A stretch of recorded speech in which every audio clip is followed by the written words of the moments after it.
ఇవాళ డే 11 ఇవాళ and day 1 నుంచి నేను మాట చాలా క్లియర్గా చెప్తున్నాను. నేను యుద్ధం ఏ రెండు దేశాలకు జరిగినా కూడా దాని పర్యవసానాలు అనేవి ఏ దేశానికైనా తగులుతాయి. ప్రపంచ నలుమూలల్లో ఏ దేశానికైనా, అందులో భారతదేశం కూడా ఉంటుంది, ప్రత్యక్షంగా పార్టిసిపేట్ చేయకపోయినా కూడా. Again let me give you an example. ఇవాళ బెంగళూరులో, చెన్నైలో లేదా మేజర్ సిటీస్లో ఎల్పిజి వెయిటింగ్ టైం ఎంతని ఒకసారి చూడండి మీరు. మన ఇళ్లలో రోజు వాడే వస్తువే కదా అది. What is the waiting time? 25 days పడుతుంది ఇవాళ. కారణం ఏంటి? Crude oil prices, Iran USA war. అంతేందుకు ఇరాన్కి సంబంధించిన ఒక ఆర్మీ హెడ్ ఒక మాట అన్నాడు, భారతదేశానికి అందులో ఉండే మనకి హిట్ అయ్యే పర్యవసానాలు నేను చెప్పే ముందు ఆయన చెప్పిన మాట మీరు ఒకసారి వినండి. మీరు ఈ ఆయిల్ ప్రైస్ ఉంటాయి కదా, అందులో ఒక బ్యారెల్ $200 వెళ్తుంది, అది మా మీద యుద్ధం మీరు ఆపకపోతే అంటున్నాడు. వినండి ఒకసారి. گسترش نیابد در غیر این صورت اقدامات مشابهی در منطقه صورت خواهد گرفت و اگر تحمل نفت بیش از بشکه‌ای $200 را دارید. దీని మీద ట్రంప్ గారు రియాక్ట్ అయ్యారు. లేదు హైప్ అనేది చాలా తక్కువ రోజులు ఉంటుంది. ఏ రోజైతే ఇరాన్ ఖతం అవుతుందో, ఏ రోజు అయితే ఇరాన్ నేలమట్టం అవుతుందో ఆ రోజు మళ్ళీ క్రాష్ అయిపోతే ప్రైజులు, పర్వాలేదు కొంచెం వెయిట్ చేయండి అని చెప్పి ఆయన అంటారు. ఆయనకేం పోయింది, ఇది లాస్ట్ టర్మ్ అని చెప్పి ఆయనకు కూడా తెలుసు. యూఎస్ కాన్స్టిట్యూషన్ ప్రకారం ఆయన మళ్ళీ నిలబడలేరు ప్రెసిడెంట్గా. సో ఉండే టైంలో ఆయన ఏది పడితే చేసేసి కెలికేసి వెళ్ళిపోతే తర్వాత ప్రపంచం ఏ స్థాయిలో ఉన్నా దానికి అతనికి ఎటువంటి సంబంధం లేదు. ఏదో పుస్తకం రాసుకుని ఆ పుస్తకాన్ని నమ్ముకుంటాడు ఆయన. ఎఫెక్ట్ అయ్యేది ప్రజలు, అన్ని దేశాలకు సంబంధించిన ప్రజలు, అందులోనే భారతదేశం కూడా ఉంది. ఇవాళ నీల్కాంత్ మిశ్రా గారు అని చెప్పి యాక్సిస్ బ్యాంక్ సంబంధించిన వ్యక్తి, ఆయన ఒకటే మాట చాలా క్లియర్గా చెప్పినాడు. ఇవాళ పెరిగిన క్రూడ్ ఆయిల్ ప్రైజులు ఏవైతే భారతదేశం కడుతుందో $115 per barrel, అంటే $50 పెరిగింది $70 నుంచి అప్రాక్సిమేట్లీ. దీని ఎఫెక్ట్ మన ఇండియన్ జీడిపి మీద ఉంటుంది, 2% ఎఫెక్ట్ అవుతుందని చెప్పి ఆయన అంటున్నారు. $100 billion impact on the terms of trade. So imagine if 2.5% of GDP is the extra money that we have to pay, there is a significant impact on growth. And he's not wrong. మీరు ఒక్కసారి calculate చూడండి. Estimates ప్రకారం మనం చూసుకున్నా కూడా every $1 ఇంక్రీస్కి అంటే $70 ఉంటే $71 పెరిగితే, ఒకవేళ $1 పెరిగినా కూడా మనం కొనుగోలు చేసే ధర $1.8 to $2 billion పెరుగుతుంది అప్రాక్సిమేట్లీ చూచాయిగా. అది ఇప్పుడు $50 పెరిగింది అంటే ఎంత? సుమారు $90, అంటే 2% ఆఫ్ ఇండియాస్ జీడిపి. అండ్ ఇవాళ మనం గత కొన్ని దశాబ్దాలుగా సరిగ్గా వెతకపోవడం వల్ల, మనకు ఆయిల్ రిజర్వ్ సరిగ్గా లేకపోవడం వల్ల, మనకు ఉన్నవి దొరకపోవడం వల్ల మన ఎనర్జీ నీడ్స్తో 50% మనం అవుట్ సోర్స్ చేస్తాం, మనం బయట నుంచి కొంటాం. మనం క్రూడ్ ఆయిల్లో మీరు నమ్మరు 85% మనం బయట నుంచే తీసుకొచ్చేది లోపలికి. నేను అందుకే చెప్తుంటే భారతదేశంలో ఇంప్రూవ్ అవడానికి there is a lot of scope. And అందులో ఇది కూడా ఒకటి. We should search within, we should be self reliant, self dependent. లేకపోతే చూడండి మీరు డైరెక్ట్గా ఎఫెక్ట్ అవుతుంది మనకి. మనం తినే కూరగాయల నుంచి మనం వాడే సెల్ ఫోన్ దాకా ప్రతి ఒక్క వస్తువు కాస్ట్ పుష్ ఇన్ఫ్లేషన్ ద్వారా పెరుగుతుంది. సింపుల్గా చెప్పాలంటే ఆ ధర మన నెత్తి మీద పడబోతుంది. అది ఎలాగో ఇవాటి వీడియో మనం క్రిస్టల్ క్లియర్గా డిస్కస్ చేద్దాం మనం. అండ్ మోజ్తబా ఖమేనీ అని చెప్పి కొత్త లీడర్ ఒకతను, ఈ అలీ ఖమేనీ అనే వ్యక్తి అబ్బాయిని ఆయన్ని సుప్రీం లీడర్ చేశారు. దీని మీద ట్రంప్ గారు రియాక్ట్ అయ్యారు, బెంజమిన్ నేతన్యాహు గారు రియాక్ట్ అయ్యారు. అండ్ ఆఫ్ కోర్స్ మన ఎనర్జీ మినిస్ట్రీ నుంచి ఒక అఫీషియల్ స్టేట్మెంట్ కూడా బయటకు వచ్చింది. అదేంటంటారా, అమెరికాని డైరెక్ట్గా కళ్ళలో కలిపెట్టి చూస్తూ మీరెవరు మాకు చెప్పడానికి, రష్యా నుంచి ఆయిల్ కొనాలో లేదా మేము డిసైడ్ చేస్తాం ఎంత కొనాలో ఎప్పుడు కొనాలో. ఈ 30 days వేవర్ ఇచ్చింది అమెరికా, ఇచ్చిందని చెప్పి అమెరికా చెప్తుంది కదా, దానికి అసలు మీరెవరు మాకు చెప్పడానికి, మీరెవరు అని చెప్పి మనం అడుగుతున్నాం. మనం ఇదంతా మనం రౌండప్ వేసేద్దాం ఇన్ సింగిల్ వీడియో. ఈ డే 11లో ఏం జరిగిందో ఒక 10-15 నిమిషాలు చెప్పేస్తున్నా ఒక నాలెడ్జ్ పిల్ ద్వారా.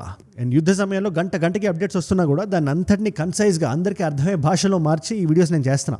దీన్ని మీరు మిస్ అవ్వకూడదని మీరు అనుకుంటే ఒక్కటే విషయం, కింద కనబడే సబ్స్క్రైబ్ బటన్ నొక్కి పెట్టేసుకోండి. సబ్స్క్రైబ్ చేశారుగా, డన్. ఈ కాంటెక్స్ట్ గురించి నేను ఏమాత్రం మాట్లాడాలంటే చెన్నై హోటల్స్ అసోసియేషన్ లీడర్, ఆయన పేరు ఎం రవి, ప్రెసిడెంట్ హోటల్స్ అసోసియేషన్. ప్రస్తుతానికి మా దగ్గర ఉండే సిచ్యువేషన్ బట్టి ఎల్పిజి స్టాక్స్ అదంతా చూసుకొని hotels in Chennai May shut with in 24 hours. ఇది ఆయన ఇచ్చిన స్టేట్మెంట్, డైరెక్ట్గా I seen it. Next 24 hours. We cannot manage right now because we have only 1 day cylinder we stock in the stock.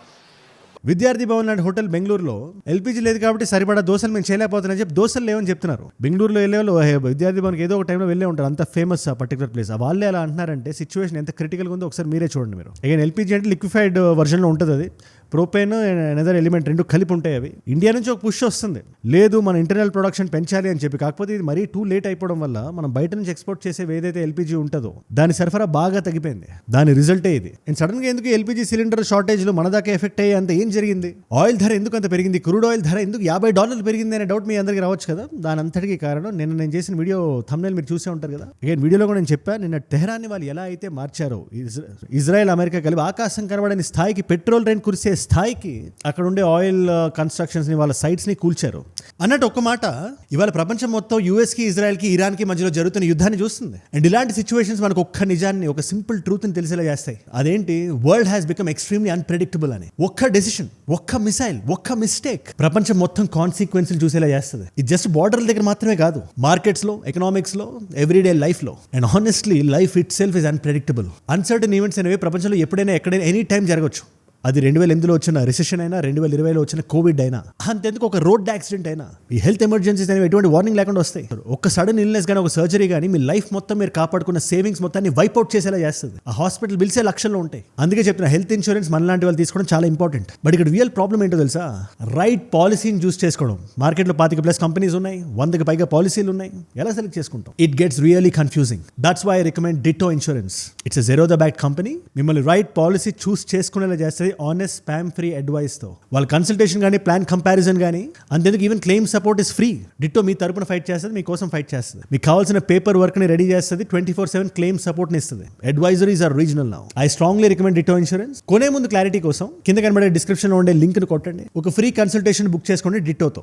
ఇవాళ America చేసిన తప్ప అమెరికాకి అర్థమైందో లేదో నాకు తెలియదు కానీ రష్యా మీద వేసిన శాంక్షన్స్ ఏవైతే ఉన్నాయో దాన్ని పీకేసి, ఎందుకంటే ఆయిల్ షార్టేజ్ ఒకటి క్రియేట్ అవుతుందని విషయం అమెరికా కూడా గ్రహించేసింది. సింపుల్గా చెప్పాలంటే చేతులు కాలేక ఆకులు పట్టుకుందాం అని చూస్తుంది కానీ రైట్ నో ఏదైతే అమెరికా ప్రెడిక్ట్ చేసిందో in terms of Iran's downfall అది జరగలేదు, జరిగే స్థితిలో కూడా కనబడలేదు. నెక్స్ట్ ఫ్యూ డేస్ మనం చూసుకున్నా కూడా వాళ్ళైతే మాకు 6 నెలల పాటు ఎటువంటి ఇంటర్వెల్స్ విరామాలు లేకుండా నేను యుద్ధం చేయడానికి మేము రెడీగా ఉన్నాం, కొట్టేసుకుందాం రండి అని చెప్పి ఇరాన్ పిలుస్తుంది. లిటరలీ చెప్తే కొట్టేసుకుందాం రండి అని పిలుస్తుంది. మీరు దిగండి, on boots on the ground పెట్టండి, మీరు రండి అని చెప్పి అడుగుతుంది. ఒక పక్క ఇజ్రాయెల్ అండ్ ట్రంప్ వీళ్ళిద్దరు కొత్త సుప్రీం లీడర్ మీద ఒక స్టేట్మెంట్ కూడా చేశారు. మీరు ఇరాన్ స్ట్రక్చరల్ గా మీరు చూసుకుంటే ఒక గవర్నమెంటల్ బాడీ ఒకటి ఉంటుంది and also Kingdom based body ఒకటి ఉంటుంది. దీని కింద ఆర్మీ ఉంటుంది, దీని కింద IRGC అని ఉంటుంది, ఇస్లామిక్ రెవల్యూషనరీ గార్డ్ అని చెప్పి. అగైన్ రిలీజియస్ ఆర్గనైజేషన్ ఇది. ఈ పర్టికులర్ IRGC ఏం చేస్తే చాలా పవర్ఫుల్ ఇది. And they not answerable to government. Direct గా సుప్రీం లీడర్కి ఏం కాకుండా చూడడం, ఈ కింగ్డమ్ స్థాయిలో ఎవరైతే ఉన్నారో వీళ్ళందరినీ చాలా జాగ్రత్తగా కాపాడుకోవడం వీళ్ళ బాధ్యత. అండ్ వీళ్ళందరి పైన కూర్చునేది సుప్రీం లీడర్. ఇప్పుడు ఈ కొత్త లీడర్ అయ్యాడు కాబట్టి మీకు కొంచెం కాంటెక్స్ట్ చెప్పాలన్నా కూడా, ఎవరైతే అలీ ఖమేనీ అనే వ్యక్తిని చంపేశారు కదా, ద రీసెంట్ సుప్రీం లీడర్, ఆ వ్యక్తి వాళ్ళ కొడుకు ఈ నర్హుడా కాదా, లేకపోతే ఈయనకి ఎందుకు ఇచ్చారు, వాట్ ఈస్ దిస్, ఇది లీనియేజ్ కాదు కదా అని చెప్పి ఇరాన్లో గొడవలు జరుగుతున్నాయి. ఒక చిన్న ఫ్రిక్షన్ అనేది ఉంది. దాని గురించి ఇవాళ వీడియోలో మనం మాట్లాడకూడదు, బట్ ఒకటి ఉంది. బట్ ఈ ట్రంప్ గారు, బెంజమిన్ నేతన్యాహు గారు ఏం చెప్తున్నారు మనం చూస్తే ఒకసారి, ట్రంప్ ఇస్ వెరీ క్లియర్. ఆయన వేసిన ట్వీట్లు కానీ ఆయన చెప్తున్న మాటలు కానీ మనం చూస్తే, లేదు it's just a matter of days, కొన్ని రోజుల్లో ఈ వ్యక్తిని మేము లేపేస్తాం. ఇది ట్రంప్ గారి మాట. ఆల్రెడీ మేము మొసాడ్ని దీని మీద దింపాం, ఈయన మా టార్గెట్ లిస్ట్లో ఉన్నాడు, హిట్ లిస్ట్లో ఉన్నాడు, ఈయన కూడా లేపేస్తాం, అది మేము చేస్తాం అనేది ఇజ్రాయెల్ మాట from Benjamin Netanyahu. I don't know, అంటే మీరు రెండు సైడ్స్ మీరు చూస్తే ఇద్దరు తెగించేసి ఉన్నారు కాబట్టి యుద్ధం ఇప్పుడు అప్పట్లో ఆగేలైతే కనబట్లేదు. That is a true fact. But వీటి పర్యవసానాలు ఏవైతే ఉంటే ఖచ్చితంగా మన ఎఫెక్ట్ మనం దాన్ని చూస్తున్నాం. మనం ఇవాళ మన చుట్టూ నడుస్తున్న LPG క్రైసిస్ మనం చూసిన, ఆయిల్ ప్రైస్ ఇంక్రీజ్ మనం చూసిన, ఈ 2% GDP లాజిక్ మీకు చెప్పాలంటే $90 బిలియన్ మనం కట్టబోతున్నాం ఎవ్రీ ఇయర్. ఇదే ప్రైస్ కనుక సస్టైన్ అయితే అండ్ ఈ యుద్ధం ఒక 1 year పాటు జరిగితే, దాని అర్థం అంటే మీకు ఎక్స్ప్లెయిన్ చేయనా, GDP గ్రోత్ రేట్ మనం తగ్గుతుందని కాదు. సింప్లిఫై చేసి చెప్పాలంటే మన దగ్గర పలానా అమౌంట్ ఉంది, ఈ పలానా అమౌంట్లో $90 బిలియన్ దీనికి అనవసరంగా కడుతున్నాం ఇప్పుడు ఈ యుద్ధం వల్ల. ఇదే కనుక లేకపోతే ఈ $90 బిలియన్ మనం వేరే దాని మీద ఇన్వెస్ట్ చేసేవాళ్ళం. అది మన ఇన్ఫ్రాస్ట్రక్చర్ ఏమైనా ఉండే, రోడ్లు, బిల్డింగ్లు, ఏదో ఒకటి which will develop our country. లేదా సెక్యూరిటీకి మనం ఇన్వెస్ట్ చేసేవాళ్ళం. We could have bought another S-500 or something like that, ఏదో ఒకటి. బట్ దీనికి వెళ్ళడం వల్ల మన గ్రోత్ కర్వ్ ఏదైతే ఉంటుందో అది ఎఫెక్ట్ అవ్వబోతుంది ఈ యుద్ధం వల్ల. ఎవరితోనో యుద్ధం చేస్తుంటే దానివల్ల మనం ఎఫెక్ట్ అవుతున్నాం. That is a fact. And by the way, situation మొత్తంలో ఎవరు మోస్ట్లీ ఎంజాయ్ చేస్తున్నారు, ఎవరు బాగా లాభపడ్డారంటే దాంట్లో రష్యా ఉంటుంది. ఫస్ట్ ఆఫ్ ఆల్ రష్యాకి ఈ యుద్ధంలో స్టాండ్ ఏంటి అనే డౌట్ మీరు ఎవరికైనా వస్తే, రష్యా కేటగారికల్గా మా సపోర్ట్ ఇరాన్కే, మీకు ఏ అవసరం ఉన్నా మమ్మల్ని అడగండి అని ఇరాన్కి it made a very big statement. And also ఇలాంటి టైంలో ఆయిల్ ప్రైజులు తక్కువ ఉన్నప్పుడు, స్ట్రేట్ ఆఫ్ హార్మూజ్ మూసేసుకొని ఉన్నప్పుడు, తెహరాన్లో ఆయిల్ రిజర్వ్స్ని కొట్టినప్పుడు రష్యా ఆయిల్ డిస్కౌంట్ ఇవ్వాల్సిన అవసరం ఉంది. వాళ్ళు అనుకుని ఉంటారు ఇప్పటిదాకా వాళ్ళ మీద శాంక్షన్స్ ఉన్నాయి, ఖతార్ నుంచి, కువైత్ నుంచి, బహ్రెయిన్ నుంచి, లేదా వేరు ఇరాన్ నుంచి, లేదా UAE నుంచి, ఇలాంటి దేశాల నుంచి ఆయిల్ అవైలబుల్గా ఉన్నప్పుడు రష్యా నుంచి శాంక్షన్స్ ఉన్నాయి కాబట్టి వేరే వాళ్ళు ఎవరు ఆయిల్ కొనరు కాబట్టి ఆ దేశం డిస్కౌంట్లు ఇవ్వాలి ఆయిల్ మీద. ఇవాళ మాకు అవసరం లేదు, మేము హై ప్రైస్ పెట్టి అమ్ముతాం మేము, ఎందుకంటే ఆయిల్ సప్లై తగ్గుతుంది, డిమాండ్ పెరుగుతుంది. అండ్ ఆ డిమాండ్ని నలిఫై చేసే కంట్రీస్లో ఇవాళ రష్యా ఉంది. అమెరికా లాంటి కంట్రీ కూడా దిగొచ్చి రష్యా మీద శాంక్షన్స్ పీకేద్దామని చూస్తుంది. భారతదేశానికి 30 రోజులు వేవర్ ఇచ్చి మనకేదో ఇచ్చామని చెప్పి అమెరికా అనుకోవడమే తప్పితే మనం దానికన్నా ముందు కొన్నాం, తర్వాత కూడా కొన్నాం. మీ ఒక్కసారి ఈ రిపోర్ట్ ఒకసారి మీరు చూడండి, CERA రిపోర్ట్ అని చెప్పి, దాంట్లో కొంచెం మీరు స్క్రోల్ డౌన్ చేస్తే ఏ దేశాలు రష్యా నుంచి ఆయిల్ కొన్నాయి, ఆయిలే కాదు కోలు లేకపోతే అదర్ ప్రొడక్ట్స్ ఉంటాయి కదా, చూసుకుంటే ఫస్ట్ చైనా ఉంటుంది, దాని తర్వాత భారతదేశం. ఇన్ఫాక్ట్ మనం ఈ మధ్యన కొద్దిగా తగ్గించాం. దాని రీజన్ అమెరికా మాత్రమే కాదు, మనం కూడా డైవర్సిఫై చేద్దామని చూసాం వేరే దేశాల నుంచి. బట్ మనం రష్యా నుంచి ఆయిల్ కొనడం ఆపలా. సో ముందు కొన్నాం, ట్రేడ్ డీల్ టైంలోనూ కొన్నాం, ఇవాళ కూడా కొంటున్నాం, రేపు కూడా కొంటాం. మన ఎనర్జీ మినిస్ట్రీ చెప్పిన మాట అదే, మీరెవరు మాకు చెప్పడానికి, అసలు మీరెవరు సార్ అని యూఎస్కి ఒక చిన్న మాట విసిరింది. అండ్ ఈ డిస్కషన్ మొత్తం ఫస్ట్ ఆఫ్ ఆల్ రష్యా చాలా బెనిఫిట్ అవుతుంది. It make a lot of money, it will sell a lot of oil. మళ్ళీ ఇప్పుడు ఇబ్బంది లేదు అమెరికాకి, ఆ డబ్బులు తీసుకొని యుక్రెయిన్తో యుద్ధం చేస్తుందా, యుక్రెయినియన్ జనాల గుండెల్లోకి తూటాలు దించుతుంది అని అవసరం లేదు. ఇప్పుడు వాళ్ళకి అవసరం ఉంది కాబట్టి రష్యన్ ఆయిల్ ఎవరైనా కొనొచ్చు. ఉండొచ్చు, అది భారతదేశం అయినా కూడా సరే. దాన్ని పక్కన పెట్టినా కూడా రష్యా బెనిఫిట్ అయినప్పటికీ it's doing something very very responsible. మీరు ఒక్కసారి మీరు గమనిస్తే రష్యా క్రెమ్లిన్ నుంచి ఒక అప్డేట్ ఒకటి బయటకు వచ్చింది, ఒక అఫీషియల్ స్టేట్మెంట్. మేము ఏ దేశాలకి, ముఖ్యంగా భారతదేశానికి ఎంత ఆయిల్ అయితే మేము సప్లై చేస్తున్నామో అది మేము బయటకి పబ్లిక్ డొమైన్లో మేము పెట్టాం. And that is something that is really good. ఇవాళ అమెరికా మన మీద అనవసరంగా కామెంట్ చేయడానికి, ఏది పడితే అది వాగడానికి మనం వాళ్ళకి ఆస్కారం ఇవ్వట్లేదు. ఎనీవేస్, యుద్ధం టైంలో ఇలాంటి పర్యవసానాలు ఏ దేశాన్ని ఎదుర్కోవడం కామన్.